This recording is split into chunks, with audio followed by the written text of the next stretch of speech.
chiropractor from Perth, flew over to Sydney, has built up a tribe of people who follow him and listen to him. He's got a blog that he does, podcasts that he does with very popular people. He spent 3 weeks ago, he met Gary Vaynerchuk himself and some other high rollers. So that's the sort of crowd that Laurence plays in. And before I do introduce Laurence, if you do get a chance, I did a post on Facebook this morning with an interview with Gary Vaynerchuk and Larry King. If you do get a chance, it goes for half an hour. Please go and watch that interview. Very, very good. But these are the people, and Laurence has met Gary Vaynerchuk a few times. So this is the type of company that Laurence just hangs around. So he's going to talk to you about becoming the authority in your market. It's a really important conversation, so if you could please stand up and give him a big round of applause. Laurence Tham. Thank you. Thanks, man. You definitely don't have to stand. Please sit. So, show of hands, how many of you want to have more business, or profit in your business? Yeah? Excellent. So we're in the right room. But the key to ask this question now is to understand that, I'm just going to get a feel for the room. Most of you, who serves local, like to local customers and clients? Who do outside, like international? Anybody? A couple international, I met a couple of you. Okay, great. Excellent. So today I got 2 sessions with you, and we're going to talk about authority marketing in terms of building an authority and building a tribe. Now, because it's a small group, I'm happy to guide the conversation to wherever you want it to go. I'll probably start off by kind of give you a couple of context, and then if you have any questions, please feel free to stop, and let's go in the direction that you're here. I'm here to serve you. Basically, you're here for yesterday and today to really just implement and take those strategies and apply it, right?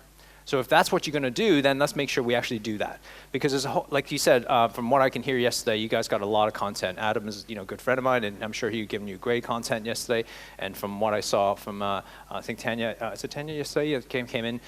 She was, for the first hour I was here, and she gave a lot of stuff. And so your head's probably already full. So me giving you more information is just going to top it over, and something's got to give. And what I want to do is be able to give you information, but let's take the most relevant information that's applied to your business and actually make it happen, right? Because that's what matters. And Steve just talked about today, the speed of implementation is actually the key here. The faster you actually implement, the faster you're actually going to be able to see the results and feedback.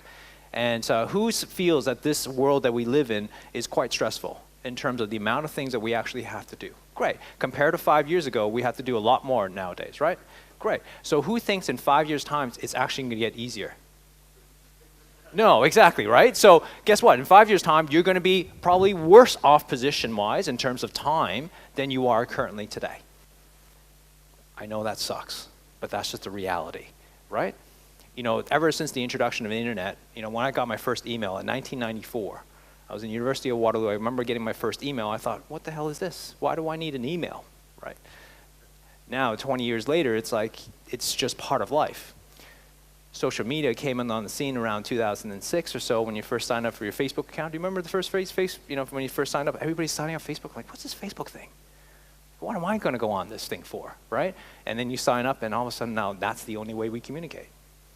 And then you got Snapchat that start popping up. It's like, holy freaking hell, like Snapchat, Instagram, Facebook, how am I supposed to do all of this stuff? Trust me, I'm in the same boat as you. I'm in a business, you're in a business. So let's face that that's the fact of life, and it's actually how fast you can able to pivot and move and adapt to it. Now, do you have to do it all? Probably not. Should you at least try for some of it? Absolutely. So today about building an authority, it's not about doing everything well, it's about doing a few things great and excellent at and genius at, because you can't do it all. And so can you hire someone else to do it? Yes. Sometimes you're a one-man show or one-woman show. That's fine. We all start out that way. But eventually, hopefully you'll grow to a point where you can actually hire people, staff, VAs. Yes? Sounds fair? So let's start off with this. Let's start off by asking the question, what are you in business for? What's the purpose of business?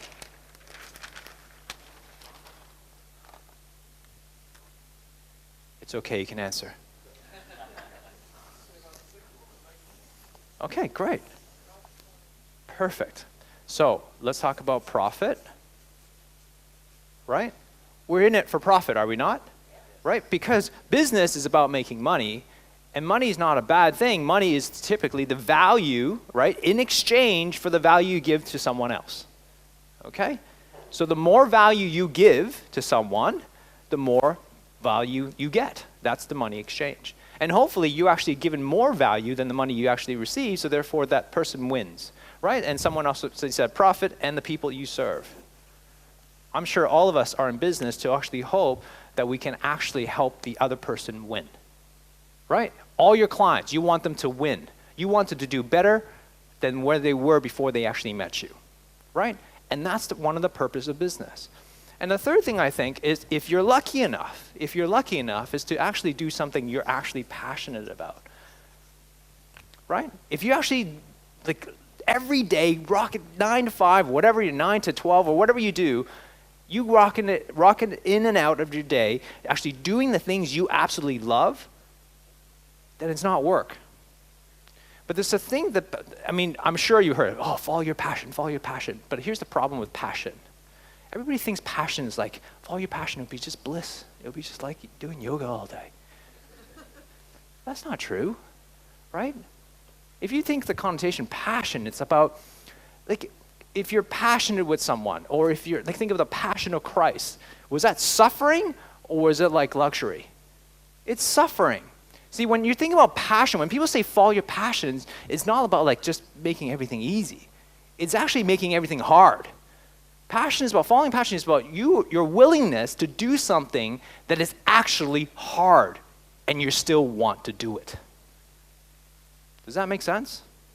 Okay? For most of you who actually love your business, you know you love your business, and you know you have hard times. I've had hard times, you've had hard times, but hey, we love it. You love the grind because you're so passionate about it. You're so passionate about plants. Make sense? And some people, and everybody here in business is that sometimes you're passionate about the business itself. You might not be passionate about the thing you're doing, but you actually just love building businesses. That's okay too, right? So whatever you find in your business or your life is that you should find something that you're willing to sacrifice 8, 10, 12, 16 hours a day to do that. That's what passion should be about. Because if you're not, I think it's time to look for something else, right? It's never too late to change. Like, why would you, like, I just think about it. Why would you in 2016, do something in your life that you spend literally at least 8 hours a day for 5 days a week, if not more? We're all entrepreneurs and own businesses, right? So therefore, it's like at least 12 hours a day for at least 6 days a week, right? Why would you do that for something that you have no love for, that you're not willing to work at it every day? It's just insanity. And that might be a wake-up call for some of you, and that's fine. I'm not suggesting you quit your job tomorrow or just sell your business tomorrow. What I'm saying is that you should look and find what that next thing is. Yeah? Is that okay to kind of talk like that? Yeah, great. Because that is really what the purpose of business is. If you look at, because if you're passionate, then it's easier to kind of focus on the people, right? The people that you serve and make them win, and guess what? And all of a sudden the profit will come on its own, right? But you got to focus on all three key things. The challenge that you find in business, or that I find in business, is that sometimes, like each one of you have, I don't think a single person here owns the same type of business, right? You're all in different types of businesses in different industries, right? So when I was about, I was born in Canada, so that's where my accent comes from. And so born and raised in Canada. And when I was about 5 years old, my brother was about 3, he's about 2.5 years younger than me. And my parents decided that we're gonna move. My dad was probably around my age now, I'm 41. And we decided to move to Hong Kong. That's where my mother's family was. And the reason they told me, right, at 5 years old, and this is the memory that I had, was that, we're moving because, so you can learn about your culture. I'm like, 5 years old, I'm like, culture? I'm Canadian. Like, what culture, right? So that's my thought process. But for them, I'm sure at his point, being in his probably 40s or late 30s, he's thinking about like, we got to find something better for our kids and for our family, and that he's trying to grow as much what you're trying to do. And so we moved to Hong Kong. And one of the reasons why was because my grandfather, my mom's dad, he had a concreting business, and he started off as a concrete truck driver. That's what he had. He was a concrete truck driver. And then from one concrete truck driver, he bought a second truck, and then a third truck and a fourth truck, and he built a business around it. And in Hong Kong, he eventually became one of the largest concreting business that actually put up the structures, the apartments that you still see out there in Hong Kong right now. Right? That was his business. It was growing. So my dad decided to go over there and help him out because they needed some help. It was a family business.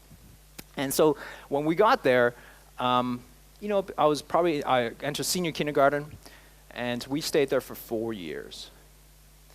And during that period of time, it's the 1980, right? So 1980 to 1984. And so if you remember back what happened around that time, early 80s was the high interest housing interest. I think interest rate went up to like 18% or something like that across the world. And so therefore, what happened was, obviously, the housing market kind of crashed. We're putting up buildings, and no one's going to buy them. And so the company was in dire strait. At the same time around that was happening was England, right, decided to say, hey, China, you can have Hong Kong back, right? And the people in Hong Kong going, holy shit, crap, we've been under British rule for so long, and now we're going to go to communism China, right? So the people in Hong Kong, you can imagine, are in panic mode. So then there was people just leaving, right, to Canada, to Australia, to wherever parts of the world would accept them, because they just want to go. They don't want to have, even though it wasn't going to happen until like 1999, which is like another 15 years later, right? But they knew they had to get out. So with that combination of the housing prices going down, that company going bankrupt, and then what's happening in Hong Kong, my parents decided to move back. So, which I was very happy about, because I always told my friends, I was like, I'm not staying here. I'm going back to Canada. That's my homeland, right?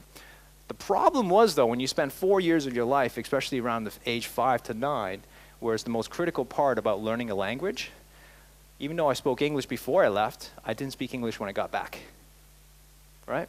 So when I was 9 years old, we got back around June, got back to around July, August, which is our summer month in Canada.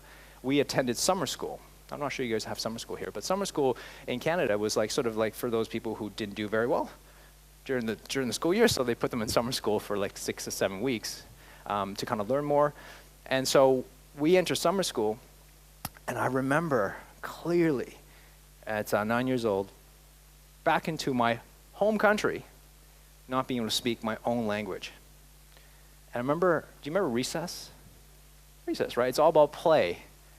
Well, when you can't understand or speak or communicate with your other people, your friends in your class, you're not going to have many friends.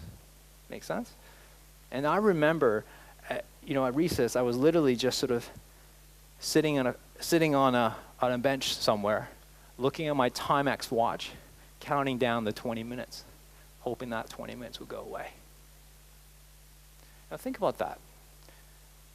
How many of you ever felt like in business that you're kind of the only person who actually understands your business? No one understands you, your troubles, your frustration, your anxiety that you're going through. How many of you have ever been through that before? Yeah. And if you actually understand and get the feel of the room, that you're not alone, right? I get that each one of you are all in separate businesses. I get that you're all in different industry. And sometimes we kind of feel when you listen to someone and they say something, it goes, yeah, but you don't understand my business. Yeah, you don't understand my business. I'm different. You ever catch yourself saying that sometimes? But I think we got to remember, if we just take a look at what happened yesterday and everything that you learned, and we take it from a higher level, and don't worry about the little level, but let's take it from a higher level and say, hey, business is just business, isn't it? Business is just business. If we just come down to the core, it's really just understanding how can you learn something from someone, even if it's completely different from a different industry, how does it apply to me? I actually rather learn from someone who's outside the industry of my industry to teach me about my business than learning from my own industry. Because learning from my own industry, it's like learning tactics from like 1990s, right? My industry, being the chiropractic industry, it's terrible because they're just renowned to just repeat the same thing that we talked about 20 years ago. And that's not the way the world works. We need to start to adapt, and we need to start creating languages.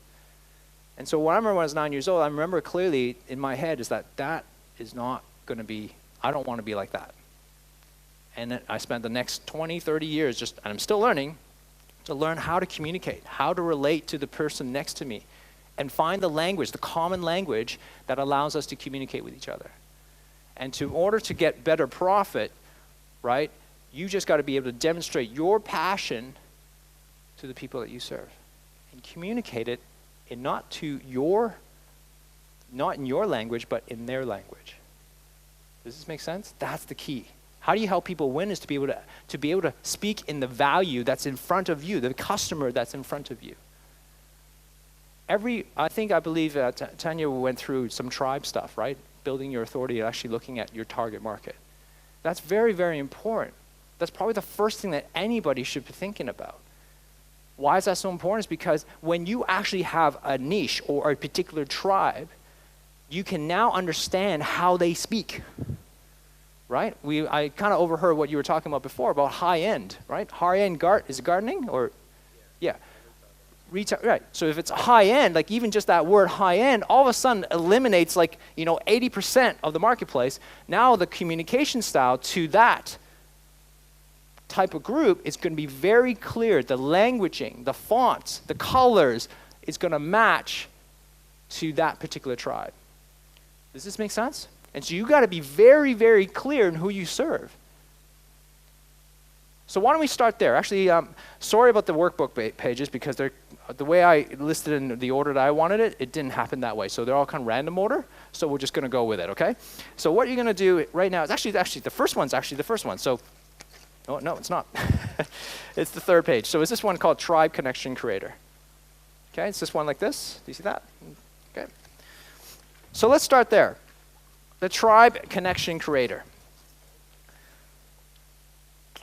So just to kind of give you some background, I know I didn't really introduce who I am, and you're trying to figure out why should I listen to this guy, right? So like I said, I'm a chiropractor, but about 4 years ago, I started a podcast. Anybody listen to podcasts? Yeah, great. I started a podcast called The Wellness Guys. This is around before podcasts it was just kind of coming up.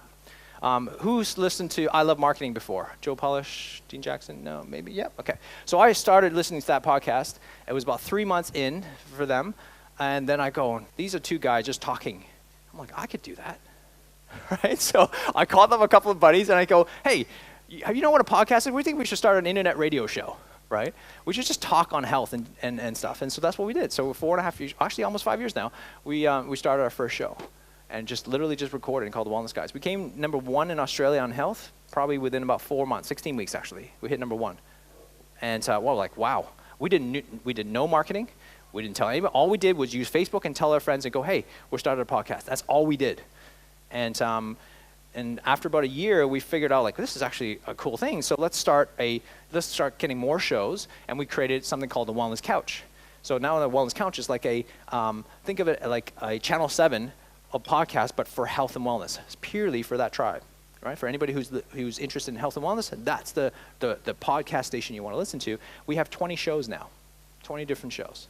I do 2 of them, Inside Champions Mind, which is just on mindset stuff, and then the Wellness Guys. And there's all these other people who's going to be on the show, like Cindy O'Mara, Karen Smith, Kim Morrison. All these people have their own shows now, talking to their individual tribes. So we got a show called Cindy O'Mara, Kim Morrison, and Karen Smith. They call it Up for a Chat. It's literally 3 expert women, nutrition, mindset person, and what they talk about is just women stuff.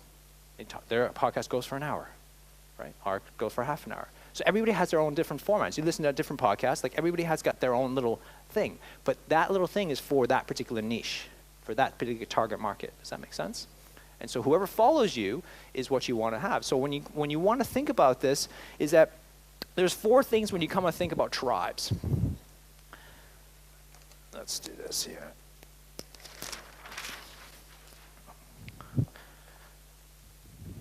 So the 4 things you want to think about, and this comes from, 3 of them kind of came from a good mentor of mine named Matt Church, and then I just sort of added another one here. So let's start off with the first one, right?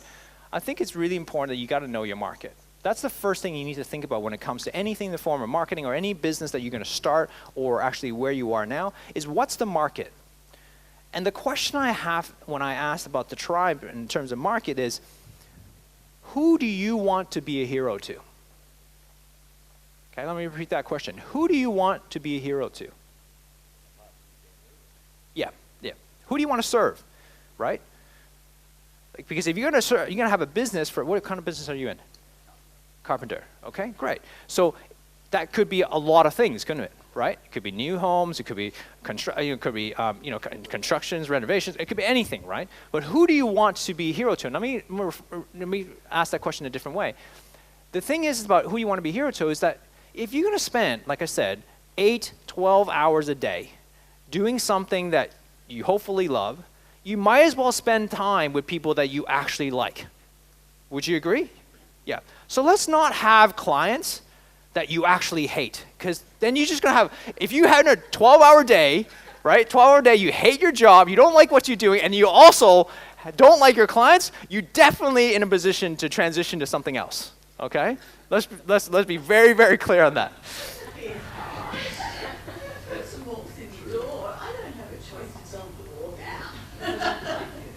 Absolutely do. Absolutely do. Well, that's the thing. Are you in it for the money, or are you in it for the people?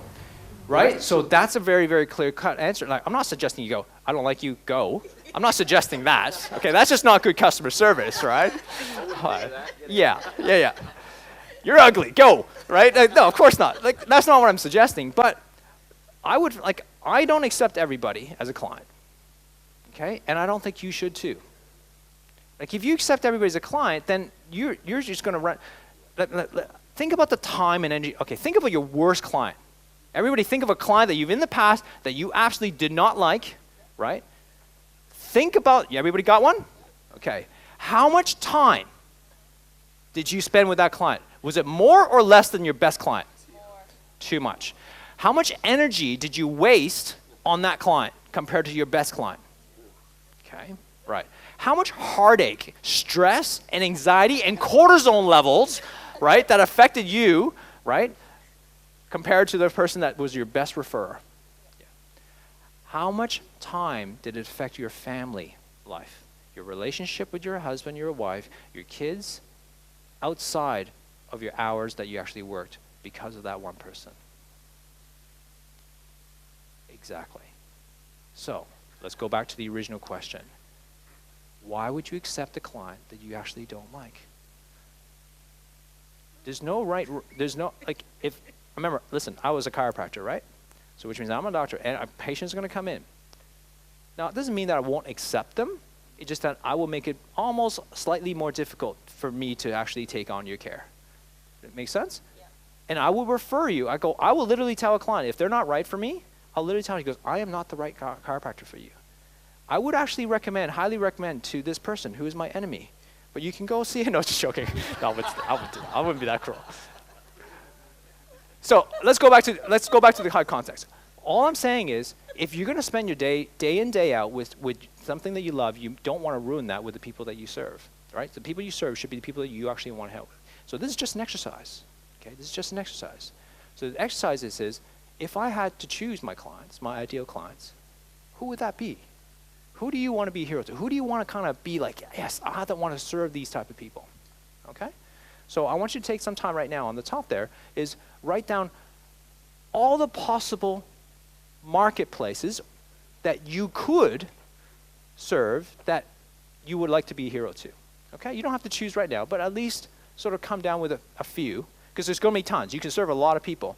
But the clearer you are, the better you're going to be. Okay? If I wouldn't suggest he goes, I want to serve males. Okay? That's not a target market. That's 50% of the population, right? Does that make sense? Even if I said, I ask chiropractors all the time, who's your target market? He goes, females. I go, okay, at least give me an age group, right? And it's like, 25 to 50-year-old. I'm like, okay. let me ask you a question. A 25-year-old woman is going through a completely different life than someone who's 45-year-old. Wouldn't you not agree? Right? 25, you're possibly like, you're single, you may have actually a stable partner, you might be thinking about maybe getting married, maybe having kids, right? At 45, you're thinking like, I can't wait to get my kids out the door, right? Like, it's just different life, right? Different perspective. And so therefore, their fears, frustration, problems are going to be completely different. Make sense? So let's be very clear on like what kind of market, name them, whatever. You don't have to share it, so this is for you, okay? Go ahead, do that. Do you have some music? Thanks. That's awesome. I'm going to tell this. Thank you. This story is great. So David Moster. Okay. All right, and they were saying about how he was saying like they would have a company meeting, and they would is it a board meeting, I assume, and all the employees vote for the worst client, and once they pick that one worst client, they actually have a wake for them and fire them. That's awesome. I've actually had a friend of mine. What they do is they have so many friends, but every New Year's they only invite, I don't know, let's say it was 100 people. Okay, they had 100 people, and they would invite these 100 people to their New Year's Eve party, but every year they would look at that 100 people and then call the list, and then because you meet new people, and then you're like, you don't make the top 100, So, like, think about in our own lives. Like, you weren't talking about customers, right? That's okay in a business because you can kind of leave business away from home, but let's think about our own lives context. Why are we hanging around with people that actually you don't actually like, or drains your energy, or the energy vampires in your life? Why would we do that? Now, I understand you have to love your family, right? I understand that someone, it might be your family members, right? Right? That is the problem. I get that. Now, if it's your husband or your wife, that's going to be that's a totally different seminar. But if it's someone in your family, like you're, maybe a parent or something, I get you can't fire them, right?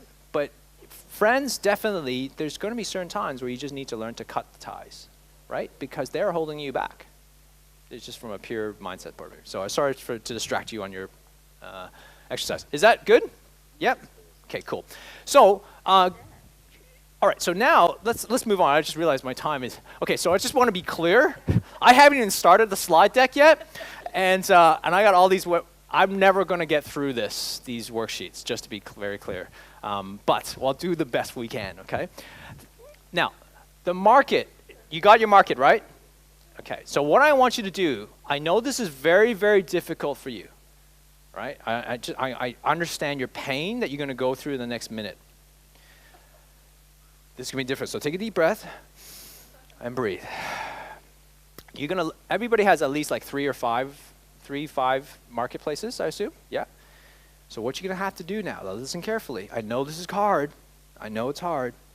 But what you're going to do right now is out of those 5 things you wrote down, you're going to choose, one.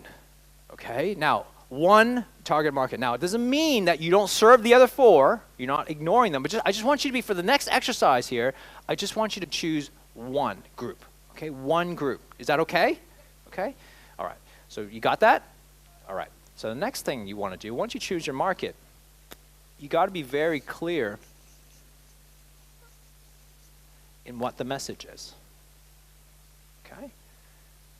Because if you don't know what you're going to say to this group, when we talked about communication, remember my 9-year-old story? It's about communication. If you can't speak the language, their language, that's a problem. Like, not my inability to speak English at that time, whose fault is that? That's not their fault. It's my fault, right? If someone doesn't understand your business, it's not their fault. It's your fault. And it's your responsibility to change your method of how you communicate that message. And if you still don't get it, it's still my fault, and therefore I need to continually change until they actually understand. Yeah? So, why did I get you to choose one marketplace is because it's a lot easier to find a message when it comes down to one market rather than 4 or 5 different markets. Because let's go back to chiropractic for a second. If I was to speak, chiropractic is very simple, right? It's the message is exactly the same, is that here's your brain, you got a spinal cord, you mess with that, any interference with that brain communication to spinal cord down your spine, which happens to be in your spine, happens to be in your back, that's why chiropractors work on that back. If you have any interference with that communication between the brain and that spinal cord, your body doesn't function very well. So my job as a chiropractor is to remove that interference to allow you to function to the best of your ability. That's it. Now, that message could be for everybody, right? However, if I had a woman who's pregnant compared to like a CrossFit athlete, right? The message could be exactly the same, but how I say it, the words I use is going to be completely different, right? Because they're two different tribes or two different marketplaces. Does this make sense? So therefore, your message of your business needs to change and adapt. The core of the message stays exactly the same, but how you say it is going to differ because everybody have different pain points. So this pregnant woman is worried about if it's a first-time mom. Do you remember first-time moms in here? Yeah. You're worried about the safety of this child, right? You're worried about all the things that's going to happen. You're worrying about all the changes that you're going through. This guy is like, I want freaking change, right? He's a CrossFitter. He wants I want to be buffed. I want to be strong. I want to stop getting these injuries, right? They're a totally different mentality. So I want you to think about, do this exercise now, is what's the message that you want, your business is trying to communicate to? What fears, you want to write this down, I think Adam did this yesterday, right? What fears and frustrations are you trying to solve for that tribe, right? What wants and desires do they want that you can speak to? So now you can actually, when you go through this exercise, it's better to have things on the page than in your head, okay? So the key thing is, you're welcome. The key thing is when you actually get the message out there, well, now you can actually take what's on your page and actually craft that Facebook ad marketing. You can craft that message in your copy, in your writing for your blog, or your article that you're going to write, or a YouTube channel, or your Instagram page, whatever you're using it for. Does this make sense? Because once you're very clear, and here's the thing, this is how I try to do every time you actually sit down to do any marketing thing, you want to live inside the person, your client's head. You want to live in their nightmares, okay? It doesn't mean you stay there for very long, right? You got to get in, you got to get out, right? But you got to remove you out of the picture. You literally got to float inside, because here's the thing. I'll come back to this picture in a sec.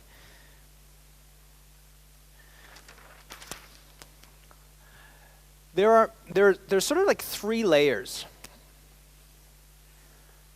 Is when someone tells you their problems, that's their reality, right? I have a problem. I deal with people's problems all the time, right? When someone goes, why did you come in to see me? They tell you, blah, blah, blah, these are my problem. That's good if you only take it at surface level.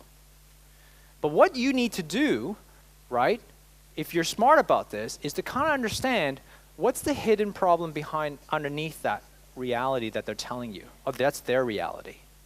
Like, what's the layer underneath that they're not willing to speak to you about, but you know that that's actually the problem itself? Exactly. Right? Let's take relationships, for example. I'm just top of my head, right? When say a wife gets angry at a husband for not taking out the garbage, right? That may be the reality. Like she might be telling a friend, is like, my husband just never takes out the garbage. I don't understand. Now, really, when you think about it, like that could be the, and then she could interpret it as a go, okay, well, here's how you solve that problem. Or if she reads it correctly, it's like there might be something underneath that actually is driving that emotion. Would you agree? Because I'm sure taking out the trash is not the problem here. There's probably some other thing that's going on deep within inside of her that she's feeling that's causing that for her to say that, because she's not willing to come out and say that. Now, she might tell a good friend what that would be, but typically, if we're just having normal conversation from a business interaction, they're never going to tell you what the hidden problems are. Does this make sense? There's one more level, though, is that there's a secret problem that's underlying all of that. Now, I just want to be very clear. This is okay to talk about because that's what they talked about. And if you're smart, I would kind of talk about this. But this is just for you to know, but never talk about. Okay? Secret problems are kind of like, I know it, but I'm not going to say it. But I know you're I will want to be empathetic to that person's problem. But I can actually utilize that to help them win. Does this make sense? So in this example where I talked about the woman, like she might be thinking like the husband is not dumping the garbage. The hidden problem might be just that I'm just frustrated because like he had the hidden problem. Like, I don't feel like he loves me anymore because he's not doing the things that he should be in a family household. The secret problem could be, I'm just making stuff up here, right? Not talking about anybody, but secret problem is like, I'm scared my husband's cheating on me. Does this make sense? There's like 3 layers that goes through our head. And if you apply that to your own life, that's exactly what happens. You never tell anybody your secret problems or your secret fears, do you? Not even your closest friends sometimes, or your even partner, because that's the deep-seated stuff. But you're feeling it though, yeah? We all got secrets that we're not willing to share. But if we're human, so is the person that you're dealing with. I assume that everybody's in the business dealing with humans, right? So therefore, this is going to be, if you really want to get good at this, you kind of want to know that this is never the problem. You want to know that. And if you can get to this level, that's awesome, because then you can actually, just imagine if someone kind of came up to you and talked to you at that level, like at this level, and they know that about you, don't you feel like this instant, like, oh my God, he's talking to me. He understands me. Does that make sense? That's how you build authority. If you want to be, I know, going back to what my topic was, it's about building authority, right? Building authority is about being able to understand your marketplace so well, and you can explain their problem better than they can. Right? If you can explain their problem better than they can, you win. Have you ever been to a seminar or listened to a speaker or read a book somewhere or a quote, and you just read something going, oh my God, that's exactly my problem. They explain it in such a simple way. And you go, I love this person. Even though I don't know this person, I love this person, right? That's how you'll be able to win. When you can get inside their head. And that is so much easier to get inside that person's head if you actually know who that person is. The marketplace, right? And be very, very clear and precise on who that is. And I highly suggest it's someone you actually like. There's no point in diving into someone's nightmare on someone you actually hate, right? That would be just disastrous. So there's the message. And once you figure out your message now, is this making sense, guys? Is this helpful? Okay, great. This wasn't even on my presentation today, but if it's helpful, it's good. The last thing, not the last thing, one of the things is then it's mode. Okay, mode. Mode is meaning like, how does your marketplace like to receive that information, receive this message? Yeah? Sarah, right? So I checked out Sarah's page just when she mentioned it. I was like, okay, I'll check her out. Right? Checked out her Facebook page, checked out her website. Her marketplace, right? You're an interior designer, I assume? Yeah. So think about that. If you're an interior designer, what's the mode that she should be in, at least platform-wise, she should be talking to her marketplace? Who's a marketplace? Males or females, typically? It's going to be females, right? Right? So what platform should she do? I know she already does some of this stuff, so what do you think? Just Instagram, right? Your Instagram page, awesome, right? Why? Instagram, because it's visual, because interior design is all visual stuff, right? And then you add that on to Pinterest, because I think from Pinterest, like 80% females or something, or 90% females demographic that use Pinterest. Guys don't use Pinterest for whatever reason. But that would be the perfect spot, because if I'm a woman who's looking for interior design ideas, where am I going to go? I'm going to go on Pinterest, because Pinterest is a collection of all the best stuff in particular boards, so I can just go look, oh, I love this, right? Make sense? And that would be a perfect spot. And because her business is so visual, like YouTube is actually the next logical step for you to do, right? Because it is so visual, right? The videos are very, very visual for me to kind of, to make it go through. I saw one of your quick videos, by the way. One suggestion was it was like the kitchen, the bathroom, right? That was the one. And one of the things that I would do is that at first, because I couldn't read, because it was quite small, I was on the phone, so I couldn't read it. So therefore, I couldn't tell. But you kind of highlight it, but it was almost like that was almost the finishing product at the beginning, like because of the way it was highlighted and it was like the stars and the lights. You know, like as you put the brunt and there's lights coming through. So it made me look like that was the finished product, which I know it wasn't because that was the before product. But if I couldn't read the words and I'm just visual, you can imagine like that the thought process in my head was going like, is that the design, right? So just from that perspective, I would probably shift that, make it maybe black and white, or make it ugly, or just like make it like older pictures, so make it look like it's a bad picture, not a good picture. Does that make sense? And I'd probably use your voice. Like I would use your. I kind of scanned through I didn't watch the whole video, but you're not in it, are you? Right, perfect. Yeah, so I only picked up what I saw. So one of the key things is that you want to be able to kind of use your voice and actually be able to introduce and get your clients and show your clients. I think that's really, very important, okay? It's just one example. I wasn't picking on you. I just started using that as an example. So the mode is very important because if your demographic or your target audience is not on Facebook, then why would you go on Facebook and post there? If your demographic is not on Instagram, then don't go there. Make sense? If your demographic is like, maybe 18 to 25-year-olds, then you should be on the newest platform, which is like more like Snapchat. Facebook is probably more my generation, right? And Snapchat is more the next generation. Instagram is sort of, it's definitely up and coming right now. It's one of the highest ranking platforms right now, right? And I know it sucks. We have to jump ship, constantly adapt. That's the way of life, all right, as we talked about. So you got to look at that demographic and where are they hanging out and where are they spending the most time on. You're paintball, right? Yeah. Right. So where's your demographic? Where would they be hanging out most of the time? Actually, most of them are a big percentage of students, believe it or not. University students or high school students? No, university students. Yeah. It's actually changed. Don't know where they got the money from, but 5 years ago it was tradies. Yeah. But we've got a massive, like 35% that are student-based. Yeah, right. Huge, Perfect. Huge. So which platform would you think that would be the most advantageous for you to actually market to? We use a lot of Facebook. Yeah. But we also go via university sites. Right. So we do JVs with universities. That's worked really well for us. Yeah, excellent. I mean, just from a Facebook thing, like you can actually target specific universities. Yeah. And just actually have, hey, University of Sydney. Yeah.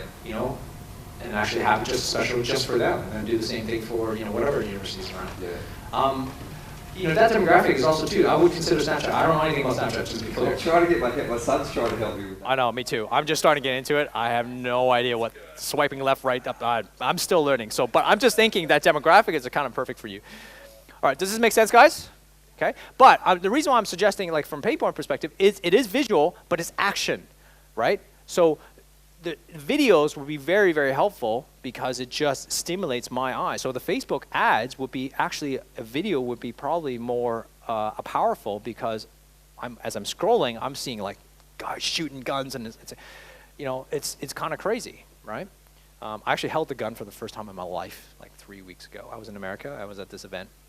And when I got to do skeet shooting and also target shooting, and I've never done it. I've never had the desire. I'm Canadian. I live in Australia, right? So it's like we don't have guns. So it's one thing I've never done before. So that's why I decided to go and do it. It's actually quite amazing, to be able to like how much power it is in a gun to shoot. Like I was doing skeet shooting, so that's the one when they throw the, I don't know what it is, clay, and then I'm shooting the clay, and I had this. The shotgun back, just the shooting from the back, I ended up with a bruise like this big, right, the next day. It was so huge, it was so painful. But guys would love that, right? just to, to shoot, because that's what they're visualizing. So the videos, and so you got to pick your demographic. So being very clear on your market, your message, and then your mode. Yep. The last component here, I think that's very important, is this. And this is, like I said, this comes from Matt Church, and the last part I've added, but I think it's very, very important, is your makeup. Not the makeup you wear, right, but who you are. Because if you want to be an authority in any particular space, this has got to be about you, right? This is about you. What's your makeup? What is your genius? What is your thing that makes you special? Why should I listen to you? That's the question that goes on in every one of your minds when you actually go and listen to someone or check someone out, right? Think about that. What's your makeup? You have an advantage, and See, we live in 2016, which means that you don't have to be chosen anymore. Right? 10 years ago, I'm going to have to, if I want to really get my promotion out there, I need a television station or a radio station or, to pick me to be on camera to do that, right? And I'm sure, who's coming in next? Someone's coming, Lisa's coming in to show you how to get there. But really, at the end of the day, in today's age, is no one choosing you? Guess what? Build your own. Build your own YouTube channel. Build your own podcast. Radio station? I don't need a radio station. I own my radio station. Make sense? I control the content. I control how many people listen to me. I control what I want to say. And I control how long I want to say it for and whatever content I want to talk about. Make sense? I control the platform. And it's all for free. Right? Free. And really, if you want to get technical, you can all do it on this device, on a phone. Right? YouTube, it's video. That's all it takes. You want to record a podcast? Sure, the audio's not going to be great, but you can use this if you want to. We do Skype videos. My co-hosts live in Melbourne and Adelaide. We just do it over Skype. Record it on Skype. We dump it onto iTunes. That's it. Everything is free. Sure, the internet connection you got to pay for. That's about it. Right? But literally, it's dirt cheap compared to what you had to do 10, 15, 20 years ago. Would you not agree? Marketing has changed. I literally got a phone call the other day. Like 2 days ago, I got a phone call. It was I don't usually pick up my home phone because no one calls me there. Right? The only reason why I have that is because my internet line, whatever, right? But I decided to pick up the phone. For some reason, I decided to pick up the phone. And it was an automated message. He goes, this is the yellow pages and white pages. We'll be delivering your white pages and yellow pages soon. If you do not want to receive this, please press 1 to cancel.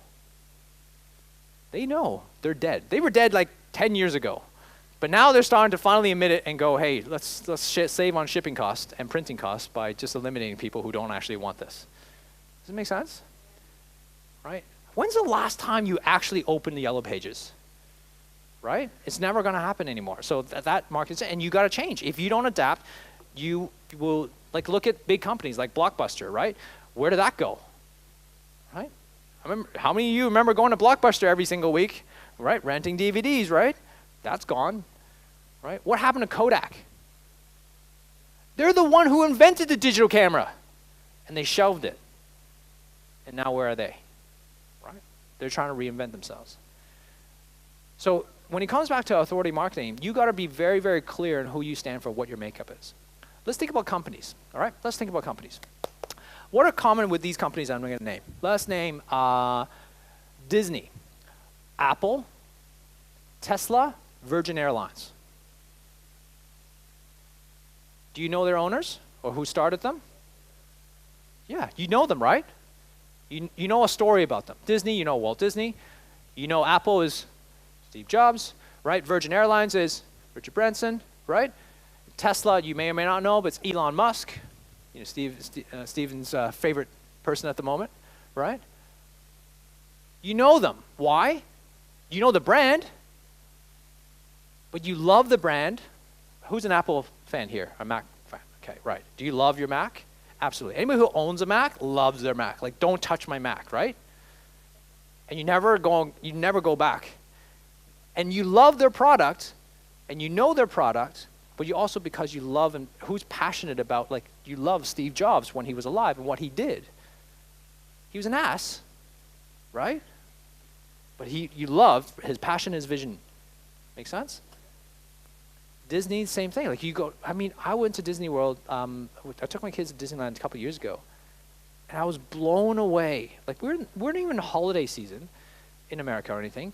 I was blown away the amount of lineup that I had to wait for a simple ride. Like, I'm not talking like a ride that's been there for like 40 years, right? Like Peter Pan or something. I'm waiting in line for like 45 minutes.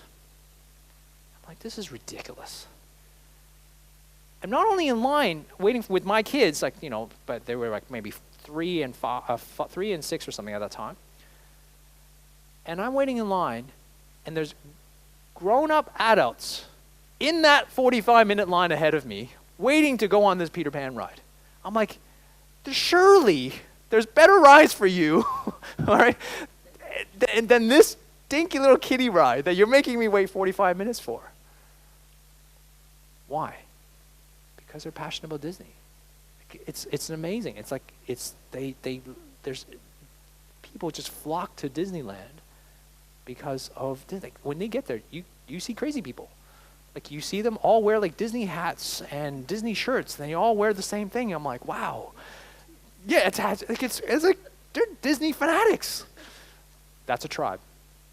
Just to be very clear, that's a tribe. Right? That's a tribe. They built a tribe. Any of you as sports fans, that's a tribe. Right? And all of these are tribes. And all those companies I named, the leaders, the visionaries, guided their company. And those you associate with that company, you love that company because of the visionaries behind them.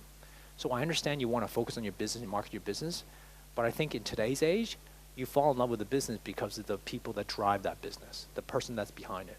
Gary Vaynerchuk, that was been tossed around, he's VaynerMedia, right?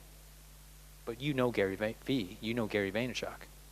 You don't know too much about VaynerMedia so much unless he's constantly pitching it.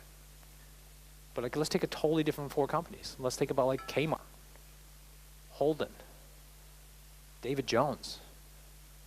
Who's the head of their companies? But I don't know. Do you know what I mean? Like, do you even know who like runs their company? No, because it's just a faceless corporation. Right? Do you love their product? Well, maybe. But you definitely don't love it as much as the four that I mentioned before. Does this make sense? And so if we're going to talk about business and talk about authority, I would highly suggest that we start to kind of get out of our comfort zone to be able to be the face. And not necessarily, you don't have to be the face, but find someone who's going to be able to drive, utilizing the makeup of your business or your company to be able to drive these things to get out to the marketplace. Does that make sense? Because you guys are all in small business, right? So therefore, and you are, 80% of you serve locally. And I've only been here for like less than 24 hours.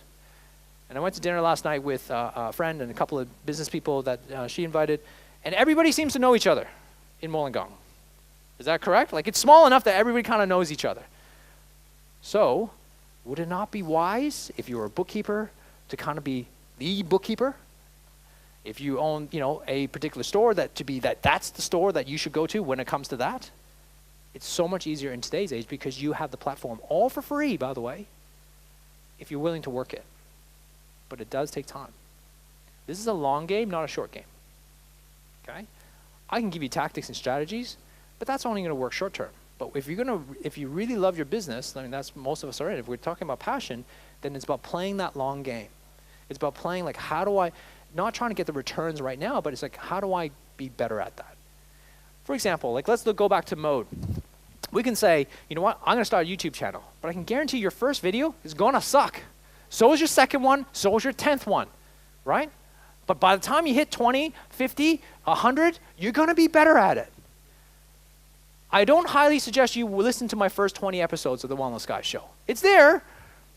I can't take it away because it's on the interweb, right? It's there. The audio was terrible, like shockingly bad. We still got to number one though, right? But the game is raised, but you're never going to get better at it unless you start at some point. That's why I'm starting Snapchat. I don't know anything about Snapchat. I literally started like 2 days ago taking my first photo. I'm like, I don't even know what happened, right? I don't know where it went. I'm like, I don't even know if it's there. But you know what? I got to start sometime, right? Facebook Live came. Like I had Facebook Live. I got access to Facebook Live really early. And I'm like, I don't know what to do here. So I think, and I'm okay on camera because I've been doing videos for quite some time now. I've been doing videos for probably 8 years now. So I'm okay. I'm comfortable on camera. And I'm comfortable on stage now. I wasn't always. I'm very introverted. And I'm very scared talking to people when I was young. But I got over that fear, right? By doing more and more of these.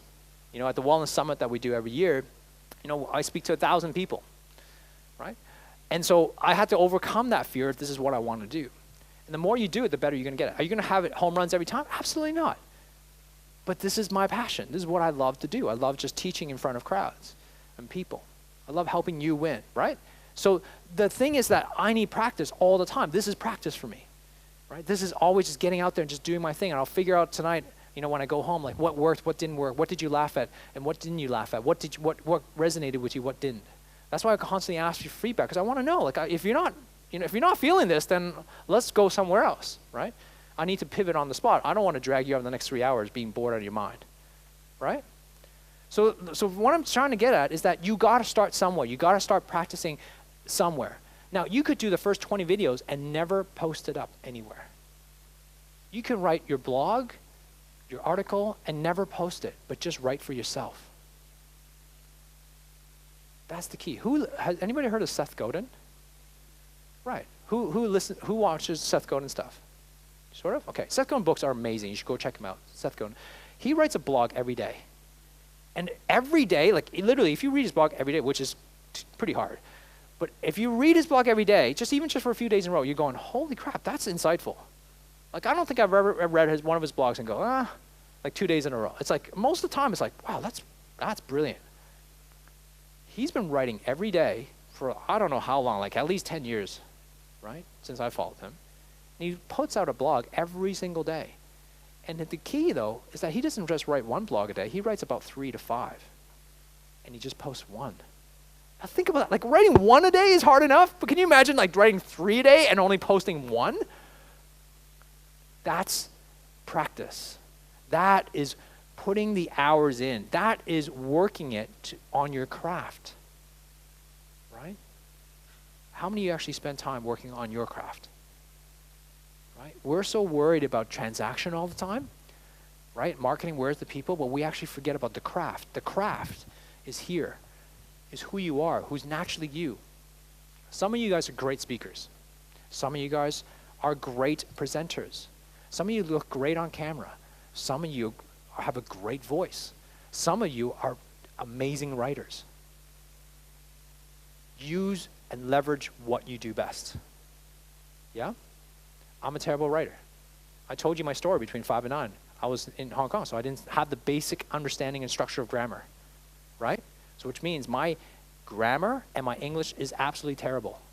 So please don't critique it. On my emails, I literally have a PS that says that my grammatical errors on this email is my gift to you, right? I literally have that on my email, right? Thank you. Why do you think I do videos? Because I can speak fast, and therefore hopefully you don't catch it. The grammatical mistakes that I make. My co-hosts make fun of me all the time of my Chinglish, right, in the potty class. And now that's part of me. That's my makeup now. Like, that's the persona that I actually have amongst my tribe, right? That's the entity that the people know me for, and they make fun of me, and that's fine. I resisted that at the beginning, but sometimes you just need to lean on it and embrace it rather than try to kind of force it away from you. Because we often kind of like look at our weaknesses and we kind of squash it down and never show that side. But in today's age, it's actually better to show that side, right? It's to show that the humility of side, that you're not perfect. It makes you real. Back in the 80s, not so much. You would just want to show the flashy cars, the Ferraris, the boats, and everything else. But as we move to the 90s, it shifted. And we're in the 2000s. Now, we're still in that phase of just vulnerability and community. That will shift to another phase, like maybe 20 years from now, right, when our kids grow up. But for now, it's about showing your authenticity and being real, okay, and showing every side of you. We talked about Facebook Live and talk about these things. So just on a side note, your tribe actually kind of want to know what you do behind the scenes, right? For you, it would be great to show some videos on like how you actually prepare for the day. Like, how do I get and work, and how you do the cleanup, like. Well, it's you don't have to show like 20-minute video on this, right? But you can literally just go, all right, we just had another day, and like this is what the mess is left over, right? But people love to see the behind the scenes of what you're doing, because they don't get to see that. They just see the finished product, right? The polished product, right? We also for a time that we are so excited about making sure our videos are professionally done.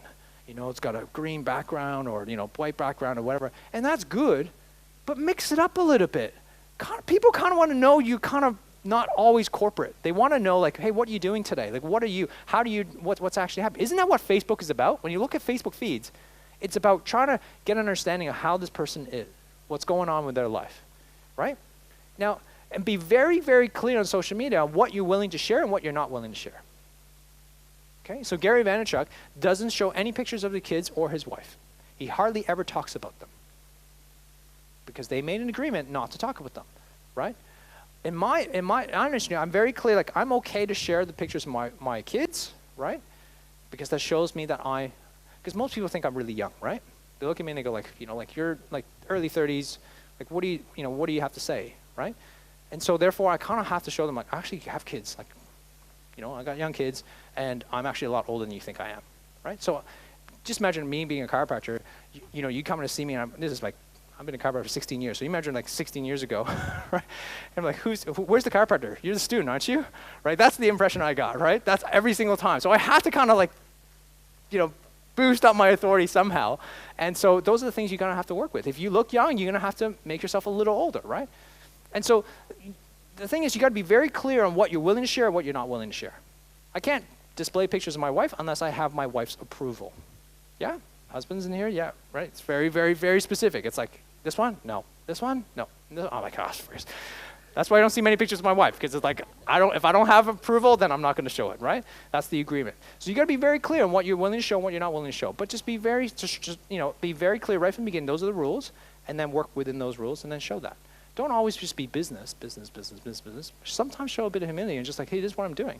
Hey, I'm at this event. Look, I met this, this cool chick, and this is what she does, right? And it's about just sharing different things out there. People kind of get a complete picture of who you are, rather than just always coming at it like this is what we do. We just do interior design. This is interior design. No, like sometimes it's about other things. I want to know interest. Like she might go show up to a game, right? Maybe, I don't know what game. She might go to a soccer game, and she's like, oh my God, first time at a soccer game. It's like, oh, all of a sudden now, like that tribe that you have might have a sliver of that tribe that are actually fans of soccer. And they're going to go, oh, that's awesome. Make sense? And you're showing different sides of you, and people are going to gravitate towards. Make sense? Okay. All right. So let me ask you this so far. What you learned so far, has it been helpful? What specifically have you got out of this so far? Just so I know before we kind of take a break. Actually, why don't you do this? Do me a favor. Everybody's in the table. You two come, if you don't mind, just sort of talking to these table. Amongst your groups, right, in the group, just talk about one thing that you got. So everybody share at least one thing that you got that so this is the rule. Share one thing, insight that you have in the last, say, 90 minutes. And more importantly, why was it insightful? Okay? So what was insightful? And also the second question is, why was it insightful to you? Okay? Go ahead and do that, please. All right, guys, let's bring it back to the room. Say thank you, everybody. Thanks, everybody, to your table. All right, so what I'm going to get you to do, this is going to be helpful for me, but it's also helpful for other people in the room as well, because I think it's important that something you, see, the thing is, you learn, there's a lot of stuff, the information that's pumped into you for the last 75 minutes, right? And oftentimes what happens is that you remember just like the highlights, and this is why I got you to share, because all of a sudden you get to hear other people, and then all of a sudden, like, oh yeah, I forgot he talked about that. Yeah, because you weren't, necessarily not writing your notes, you were just concentrating on that time. So now it's like a good reminder. So I just want to just quickly go through what we talked about. What was some of the highlights for this room, this table over here? What was some of the things that you guys talked about? Just one major thing. The makeup? Okay, what specifically? Built your own. Yeah. Okay, great. Who resonated with that? Right? It's so important, really, right, in today's age, to really have your own brand. Right? Your personal brand matters. Your personal brand is what people gravitate to, and you will constantly change and will always evolve. But the thing is that you are who you are, and it's so easy, isn't it? You don't have to pretend to be anybody else but you. Pardon? And then you build your tribe. Because at the end of the day, you want to build people who like you anyways, right? So you might as well be you and not someone else. I was just telling Steve that when I met Gary the second time, what I really admire about Gary Vaynerchuk, who knows Gary Vaynerchuk? Just a few people, okay.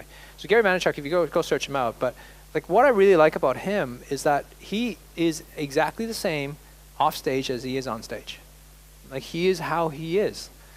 Like I met him at Starbucks, like I literally met him at Starbucks once, and we were just chatting. I'm like, he's just having a conversation, like just with exactly how he is, and he would just speak his mind just based on what it is. He's just a human being, right? How many times you ever met, I don't know if you ever had an opportunity where you meet a speaker or someone you see on TV, and all of a sudden you meet them and like they're just a complete ass, right? Or they're not anything like the way they appear to be.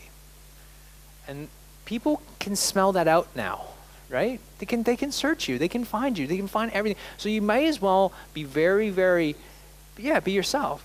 But there's certain things you want to keep secret, right? We talked about that. Don't post that on Facebook, okay? Like, so in the chiropractic profession, for example, I deal with a lot of younger chiropractors coming out and people who are graduating who are in universities, who might be in universities. And there's a big transition when they go from a university student, I'm sure you all kind of remember, like when high school, university student, to the real world, right? You don't think about your personal brand in the future that's now recorded for a lifetime on Facebook. All the pictures you took when you were drunk or with all these crazy stuff that you used to do, now it doesn't seem so professional when you're a lawyer or a medical doctor or a chiropractor. Make sense? And so therefore you gotta be very clear. Yeah, it's like a whoops. So I think it's either going, all right, let's just close that right down to privacy to only my friends can see that and start a new profile page, right? Like my I don't have a fan page or anything. I just usually just use me. If you want to search, if you want to be friends with me, just go on LaurenceTham.com, Laurence Tham, Facebook.com/Laurence Tham. Like it's an open book, right? I'm very, I will share whatever I feel like I'm sharing, but I'm not going to share you everything that's going on in my life. I'm not going to share with the difficulties I'm having with my son Christian, right? That's not, because that's my platform. Make sense? So I'm very clear on what I'm willing to share and what I'm not willing to share, and I have that, line drawn, what I talked about. But your makeup is who you are, and people are attracted to that you, okay? But also show both sides. What about this table? What was one of the highlights that you got from this morning? Authenticity. Authenticity. Yep. Great. Yeah, so just what we just talked about. Just being very, very clear on what is the good and the bad side of you, because that's what people want to hear in today's age. Great. This table. I think exactly what you're talking about. We spoke about the Facebook, having two separate profiles don't work. But it's who you are. It's like you're constantly marketing yourself now, and people want to know the person behind the business. But when you spoke about video not being quality, I just had this kid that did a video. He's so passionate about doing video for my new site, but the video is very average. And I thought, I don't really want to show this, but then I go, he's made this effort. So I'm actually videoing him about his passion and his process of doing that, and then I'm going to share his video. Perfect. See, at least there's a story behind that, so now people have a reasoning for it. I connected, and that's what and when you said that, it just connected. I'm starting more to understand the marketing and that constant nurturing and telling storytelling. Yeah. So let me be very clear, just so I'm not mistaken in terms of my words. If it's a really shit video, it's a shit video. Don't post that up, right? So just be very clear. Don't post anything up just for the sake of posting something up, right? But you got to be very clear to make sure that it's got to be very, very clear that video or whatever you're posting up, it's got to meet a minimum criteria, right? A certain standard. And all I'm saying is that it doesn't have to be always, every single video produced doesn't have to be polished, everything's got to be studio produced video quality. I used to do that. Like when I first started, I was like, I bought all the lights, I bought all the backgrounds, and literally it would take me 45 minutes to set up all the lights, all the cameras, and I did it by myself, right? So I didn't have a videographer or anything. I set the camera, set the lights, and then okay, I'm ready now. 45 minutes into it, just about to press record, battery's out. Right? Or the kids come home, and it's like, shit. I'm like, oh my God. And now it takes 45 minutes to unpack everything else and no video, right? And I found it so much easier just to grab my phone and just literally shoot a video like this, and it still works. Now, I'm not suggesting that all your videos should be like this. You should have a mixture of both. That's what I'm saying. Mix it up a little bit. I think it's very important. I think it's great to be able to see that both sides. Just one more from this table. I think a language thing that you talked about, May, we had marketing meetings yesterday, 2 referrers. We're in a similar industry but different, and we realised, didn't we, and hearing you today, that we need to talk to them differently. We need to be able to speak to them, even though they're still in injury management. What they want is different. So how we what we're sending them marketing-wise, we've been sending the same thing. We can't do anymore. We need to streamline it so that we're really listening to what they need. Yeah. So listening to the communication is really important, and it's about one of the biggest marketing tips that I can give anybody is always be in the mind and presence of the customer and the client. If you can get inside their head and just talk to them as a person rather than, everybody, it's so much easier. And that's why the closer the niche you have, the better. Stop writing emails that says, "Hi, everybody. I don't want to be just like everybody. I want you to speak to me." Right? Like, sure, you might not know their first names, but you don't even have to hide there. But even I wouldn't say, I would literally try to write an email as much as I can. Okay, so this is a trick. No, not a trick, but here's a good thing. And I'll end off with this. Is that okay? When you shoot videos, or when you're writing something, like an email, or a blog, or anything else, the trick is this, is that you see this little camera, or this little dot here that's on your phone, or the camera that's in the back.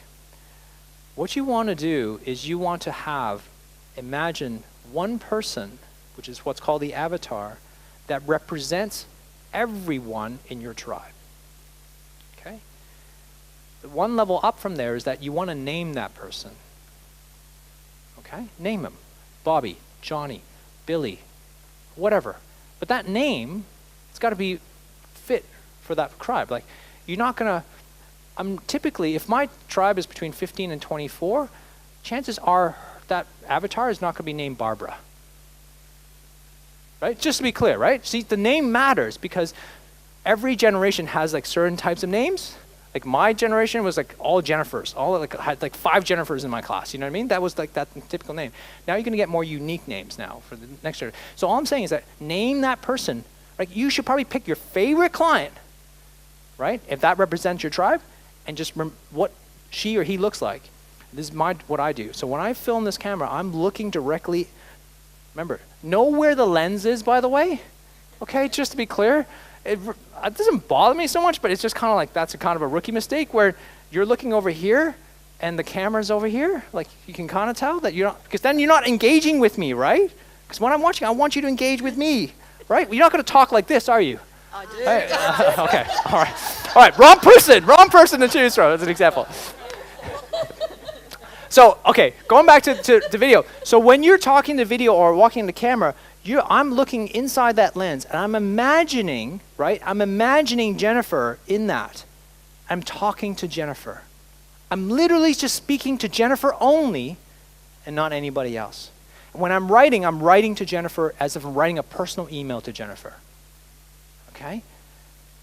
And when you do that, that person on the other side, on the receiving end, feels like you are talking directly to me only.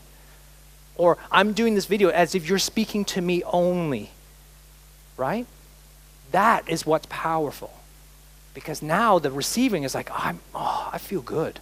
Because they're speaking to me. Or I get this feeling. It's human instinct that we want to be loved by everybody. Right? We want to be part of something. That's natural. If you can write that way or speak that way or do videos that way, you connect at a totally different level. Yeah? Perfect? Great. We're going to take a break. Yeah. I think. Round of applause for Laurence, guys.